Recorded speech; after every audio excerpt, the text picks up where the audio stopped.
namun hati dan pikiran kita tetap memuliakan Tuhan. Apalagi terlebih di hari Minggu ini kita kembali berjumpa di ibadah hari Minggu Teruna kita, yang tentu saja dalam ibadah ini kita akan bersyukur dan memuji dan memuliakan nama Tuhan. Oleh karena itu kakak berharap adik-adik yang menonton channel YouTube ini untuk berpakaian rapi dan bersikap sopan, karena kita akan ibadah. Karena ingat, ibadah kita bukan hanya sekedar hanya di depan handphone kita, tetapi ibadah kita adalah sesuatu yang diperhatikan oleh Tuhan. Oleh karena itu adik-adik, marilah kita menyanyi bersama-sama Mars Persekutuan Taruna GPI.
Mari kita satukan hati dan pikiran kita, mari kita menghadap Allah di dalam doa. Bapa, di dalam nama Tuhan Yesus, kami bersyukur kalau hari ini, di hari Minggu yang mulia ini, kami boleh bersama bertemu kasih dalam ibadah-Mu yang mulia ini, yang kudus ini. Tuhan, terima kasih karena berkat dan anugerah-Mu, walau kami hanya bisa duduk dan memperhatikan di depan gadget kami masing-masing, namun kami percaya kasih karunia-Mu tidak akan pernah melepaskan kami sebagai saksi-saksi-Mu di dalam dunia ini. Oleh karena itu Tuhan, mari Engkau yang akan menolong kami untuk menyelesaikan ibadah kami pada saat ini. Engkau yang akan menfokuskan hati dan pikiran kami, sehingga benar-benar fokus hati dan pikiran kami hanya di dalam ibadah ini. Berkati kami semua, ini doa kami. Di dalam nama Yesus kami berdoa. Amin.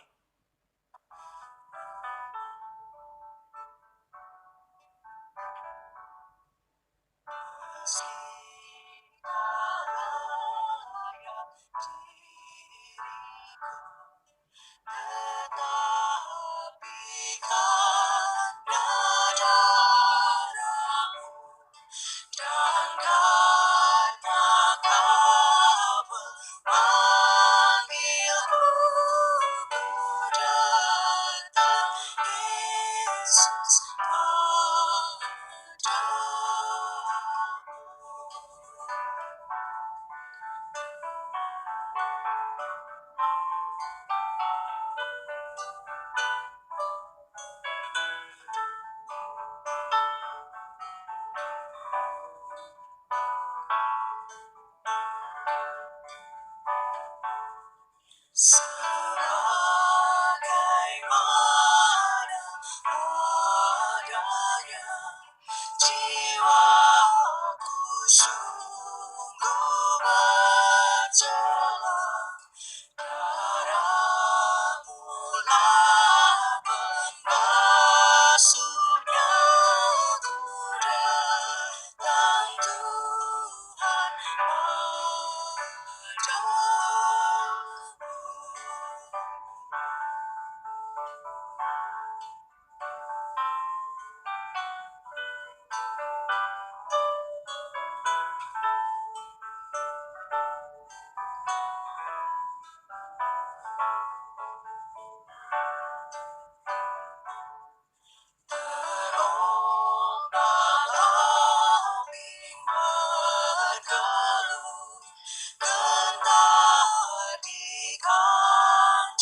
yang datang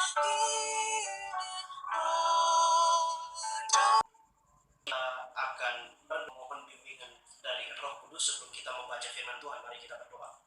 Bapa, di dalam nama Tuhan Yesus kami bersyukur hari ini Engkau bisa mempertemukan lagi kami. Kami telah memuji dan memuliakan nama-Mu. Kini saatnya kami akan membaca kebenaran firman-Mu. Karena itu Tuhan, perkenankanlah kami yang adalah saksi-saksi-Mu di dunia ini untuk senantiasa dapat memaknai firman-Mu, bahkan mengimplementasikan itu di dalam kehidupan kami sehari-hari. Biarlah pembacaan di pagi hari ini dapat tetap terus menguatkan dan meneguhkan iman kami dalam menjadi saksi-saksi-Mu di tengah dunia. Karena itu Tuhan, berfirmanlah bagi kami karena kami telah siap untuk mendengarkan firman-Mu. Amin. Ya, baik adik-adik teruna, kita sekarang akan membaca firman Tuhan yang terdapat dalam 1 Korintus pasalnya yang pertama, ayatnya yang pertama hingga ayatnya yang ke-9. 1 Korintus pasalnya yang pertama, ayatnya yang pertama sampai ayatnya yang ke-9. Ya, kita akan bersama-sama mendengarkan firman Tuhan yang dibacakan dari Alkitab. 1 Korintus pasal 1 ayat 1 sampai dengan ayat yang ke-9. Dari Paulus, yang oleh kehendak Allah dipanggil menjadi rasul Kristus Yesus, dan dari Sostenes, saudara kita, kepada jemaat Allah di Korintus, yaitu mereka yang dikuduskan dalam Kristus Yesus, dan yang dipanggil menjadi orang-orang kudus dengan semua orang di segala tempat yang berseru kepada nama Tuhan kita Yesus Kristus, yaitu Tuhan mereka dan Tuhan kita. Kasih karunia dan damai sejahtera dari Allah Bapa kita dan dari Tuhan Yesus Kristus menyertai kamu. Aku senantiasa mengucap syukur kepada Allahku karena kamu atas kasih karunia Allah yang dianugerahkannya kepada kamu dalam Kristus Yesus. Sebab di dalam Dia kamu telah menjadi kaya dalam segala hal, dalam segala macam perkataan dan segala macam pengetahuan, sesuai dengan kesaksian tentang Kristus yang telah diteguhkan di antara kamu. Demikianlah kamu tidak kekurangan dalam suatu karunia pun, sementara kamu menantikan penyataan Tuhan kita Yesus Kristus. Ia juga akan meneguhkan kamu sampai kepada kesudahannya, sehingga kamu tak bercacat pada hari Tuhan kita Yesus Kristus. Allah yang memanggil kamu kepada persekutuan dengan anaknya Yesus Kristus, Tuhan kita adalah setia. Ya, demikianlah firman Tuhan.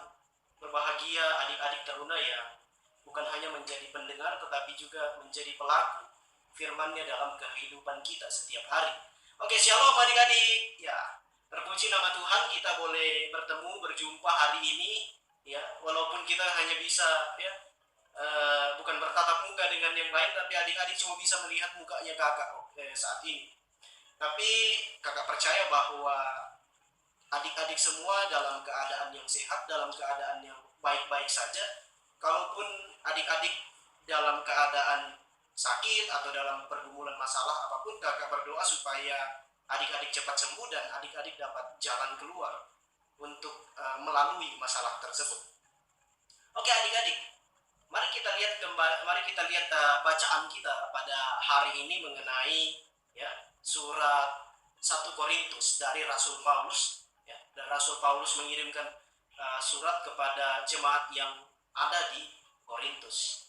Nah, adik-adik, kalau kita tahu kalau kakak menggambarkan bagaimana ini kota Korintus, kurang lebih kalau adik-adik perhatikan bagian di pelabuhannya, kurang lebih ramainya hampir begitu ya. Tetapi Korintus adalah satu kota yang memang memiliki 2 pelabuhan yang besar. Sehingga kota Korintus ini bukan hanya menjadi, kalau kita bilang Makassar, iya kota pelabuhan. Pelabuhan yang ada di Makassar, iya besar. Tetapi Korintus waktu itu menjadi satu kota pelabuhan yang tentu saja bukan besar, yang bukan hanya besar, tetapi menjadi tempat yang strategis di mana orang-orang waktu itu berdagang. Namun, yang terjadi, saking strategisnya kota Korintus ini, yang terjadi adalah bahwa orang-orang di Korintus ini melakukan sebuah perbuatan yang melawan kehendak Allah, atau yang dikatakan oleh penulis. Rasul Paulus mengatakan bahwa mereka ini adalah orang-orang yang tidak bermoral, kalau bahasa yang kita mau pakai sekarang. di mana terus mereka melakukan dosa, di mana terus mereka melakukan kehidupan-kehidupan yang duniawi dan tidak sesuai dengan kehendak Allah.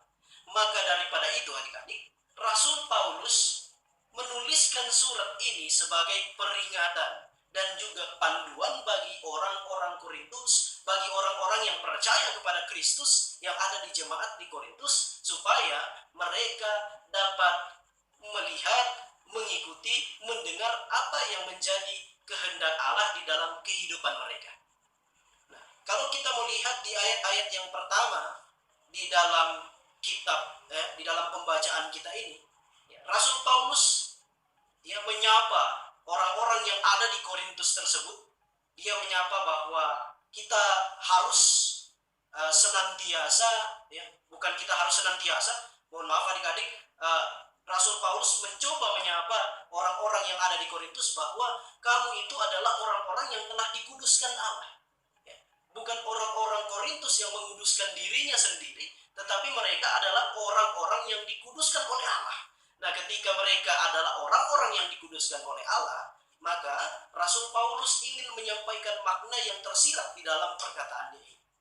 Nah, makna itu apa, adik-adik? Makna itu berarti bahwa mereka, jemaat yang di Korintus ini adalah milik Allah. Dan jangan sampai mereka melakukan hal-hal yang tidak berkenan kepada Allah. Namun lebih daripada itu, jemaat Korintus harus tetap terus bersaksi, menjadi saksi Kristus.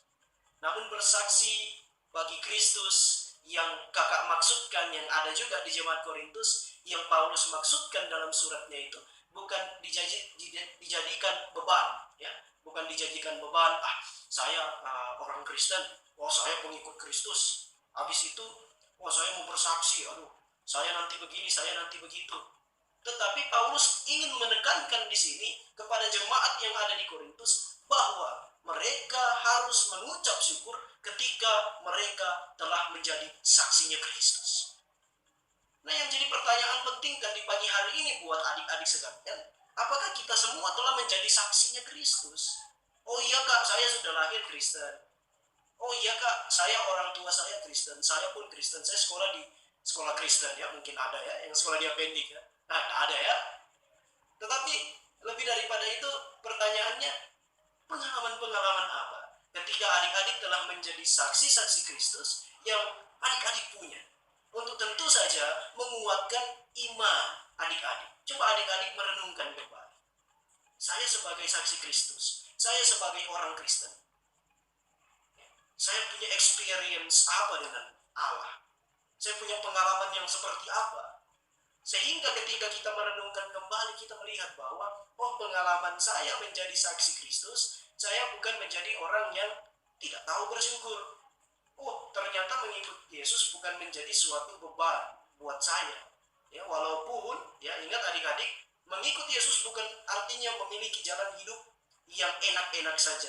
Mengikuti Yesus bukan berarti memiliki sesuatu atau memiliki kehidupan yang tidak ada masalah. Memiliki Yesus bukan dalam arti hidup kita diberkati terus. Mengikuti Yesus bukan berarti kehidupan kita tidak ada pergumulan dan persoalan. Tetapi mengikuti Yesus berarti kita siap bergumul.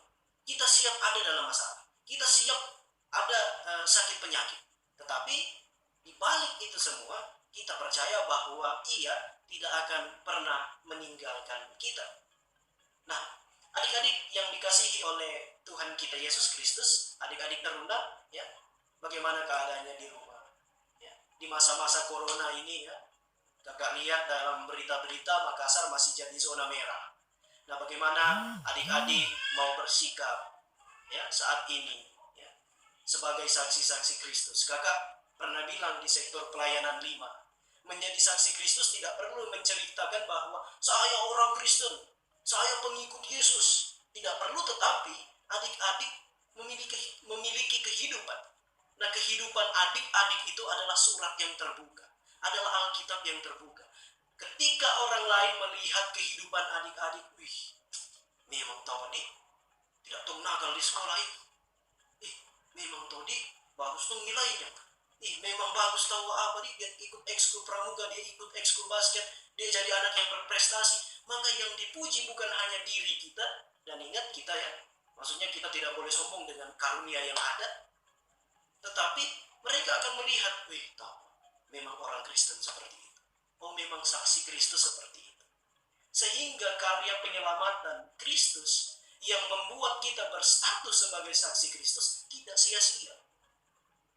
Hari ini adik-adik sedikit belajar, sedikit banyak harus belajar dari firman Tuhan ini. Ketika orang-orang Korintus berada di tengah-tengah hiruk pikuk kota Korintus yang mereka melakukan perbuatan-perbuatan yang duniawi, ya, kebejatan moral dan sebagainya. Tetapi bagaimana orang-orang jemaat yang percaya kepada Kristus yang ada di Korintus, mereka tetap terus menjadi saksi-saksi Kristus. Ibaratnya mereka tetap terus menjadi lilin-lilin kecil di tengah kegelapan malam. Itulah yang harus adik-adik lakukan di dalam kehidupan adik-adik, sehingga ya, karya keselamatan itu seperti yang kakak bilang tadi, tidak akan sia-sia. Nah sekarang apa yang perlu adik-adik lakukan? Apalagi sekarang di masa corona dan sebagainya. Ada satu wadah besar yang tersedia untuk kita, yaitu apa? Media sosial. Ingat, di dalam media sosial itu mari jadi berkat bagi sesama. Jangan jadi batu sandungan bagi sesama. Bagi yang suka-suka gibah, bagi yang suka-suka gosip di sosmed, mari coba. Sekarang kita rubah gayanya kita. Ya. Adik-adik punya pengalaman dengan drama Korea, adik-adik bisa ceritakan kepada teman-teman adik-adik. Sekarang, apa pengalaman adik-adik bersama Yesus? Walaupun adik-adik tidak ceritakan, oh saya kemarin ditolong Tuhan Yesus dan sebagainya. Tetapi adik-adik bisa bilang bahwa Tuhan itu baik. Karena kasih karunia-Nya kepada saya, karena saya mengasihi dia dan dia mengasihi saya, sehingga saya bisa sembuh dari penyakit ini. Saya bisa melewati masalah ini. Sehingga ketika orang lain membaca postingan-postingan adik-adik di Instagram, di ya, nggak tahu kalau sekarang masih ada yang pakai Facebook atau sudah enggak ya. Ya, karena menurut anak-anak muda katanya sudah agak kuno kalau Facebook. Kayak kakak sudah tua, saya ini masih muda tahu. Nah, menurut kita kan pakai Facebook ini sudah agak kuno. Kan kebanyakan sekarang kan sudah banyak yang jadi selebgram. Ya. Sehingga apa-apa yang kita posting itu banyak orang yang lihat loh. Coba kita mulai dari situ. Adik-adik yang suka main game, adik-adik yang suka main game online sekarang, dalam game online itu ada obrolan. Apa yang perlu kita obrolkan? Dalam main game jangan sampai caci maki yang keluar, ya kan? Tetapi marilah kita menjadi berkat bagi sesama kita, bukan menjadi batu sandungan bagi sesama kita, agar terang cahaya Kristus tetap terpancar dari diri kita, sehingga kita tetap terus menjadi saksi Kristus dimanapun dan kapanpun kita berada. Amin.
Adik-adik teruna, mari kita satu dalam doa syafaat kita.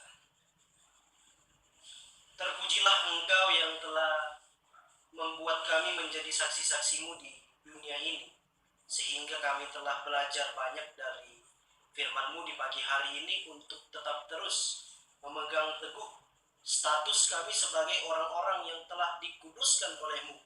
Kami belajar dari jemaat yang ada di Korintus. Melalui surat Paulus, mereka dapat mendengar, diperingati, agar mereka tetap berjalan sesuai dengan kehendak-Mu dan tidak menjadi orang yang mengikuti kehendak-kehendak dunia ini. Oleh karena itu Tuhan, ajarlah kami untuk menjadi saksi-Mu yang lebih lagi di dalam dunia ini, sehingga melalui perkataan, pikiran, dan perbuatan kami, orang lain dapat mengetahui bahwa kamilah saksi-saksi-Mu yang benar di dalam dunia ini. Bapa dalam kerajaan surga, ketika kami telah dikenyangkan oleh kebenaran firman-Mu, sekarang kami mau berdoa bagi gereja kami, GPIB Bukit Zaitun Makassar. Engkau yang akan memberkati mulai dari ketua majelis jemaat sampai komponen-komponen yang ada di dalamnya. Mari Engkau yang akan memberkati mereka semua. Engkau yang akan memampukan agar mereka dapat menjalankan tugas dan tanggung jawab pelayanannya dengan baik dan benar di hadapan-Mu. Bapa dalam kerajaan surga, tak lupa kami berdoa bagi orang tua kami yang senantiasa merawat, membimbing, bahkan mengarahkan kami untuk tetap berpegang teguh sebagai saksi-Mu di dunia ini. Berkatilah apa yang menjadi pekerjaan mereka, berkatilah apa yang menjadi usaha mereka. Biarlah apa yang mereka harapkan dari kami, itu semua dapat terjadi sesuai dengan kehendak-Mu. Bapa di dalam kerajaan surga, kami berdoa bagi kakak-kakak layan kami yang hingga saat ini tetap berusaha, tetap bekerja keras untuk bagaimana supaya firman Tuhan dapat tetap diberitakan dalam ibadah-ibadah kami setiap minggunya. Engkau yang akan memberkati mereka, kesehatan mereka, kekuatan mereka. Kami percaya ketika Engkau yang turut campur tangan dalam pelayanan mereka, mereka dapat tetap terus berpegang kepada firman-Mu dan kehendak-Mu di dalam kehidupan mereka. Ya Bapa, di dalam kerajaan surga, bangsa dan negara kami percaya tetap terus ada di dalam tangan-Mu. Kami percaya suasana yang kondusif, suasana yang baik-baik saja. Walaupun di tengah-tengah pandemi ini, Engkau akan karuniakan di tengah-tengah bangsa kami. Peringat kami Tuhan bagi orang-orang yang saat ini dalam pergumulan, saat ini dalam sakit penyakit. Engkau yang akan menyembuhkan mereka, Engkau yang akan memberikan mereka jalan keluar, sehingga mereka dapat keluar dari masalahnya, mereka bisa bercerita kepada orang lain bagaimana Engkau tetap baik dalam kehidupan mereka. Kehidupan kami, adik-adik teruna, Engkau yang akan memberkati. Apapun yang kami harapkan, apapun yang kami cita-citakan, kami percaya ketika kami serahkan itu ke dalam tangan-Mu yang penuh kasih, Engkau yang akan membuat itu menjadi berhasil. Bapa di dalam kerajaan surga, sebentar kami akan melanjutkan segala aktivitas dan kegiatan kami. Engkau yang akan tetap terus menuntun kami, Engkau yang akan tetap terus memampukan kami, agar kami bisa menjadi teruna-teruna Kristus dimanapun dan kapanpun kami berada. Inilah doa kami ya Tuhan, inilah permohonan kami ya Tuhan.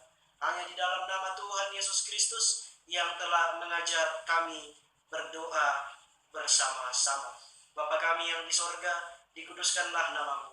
Datanglah kerajaan-Mu, jadilah kehendak-Mu di bumi seperti di sorga. Berilah kami pada hari ini makanan kami yang secukupnya. Dan ampunilah kami dan kesalahan kami, seperti kami juga mengampuni orang yang bersalah kepada kami. Jangan bawa kami ke dalam pencobaan, tetapi lepaskanlah kami daripada yang jahat. Karena Engkau yang punya kerajaan dan kuasa dan kemuliaan sampai selama-lamanya. Amin.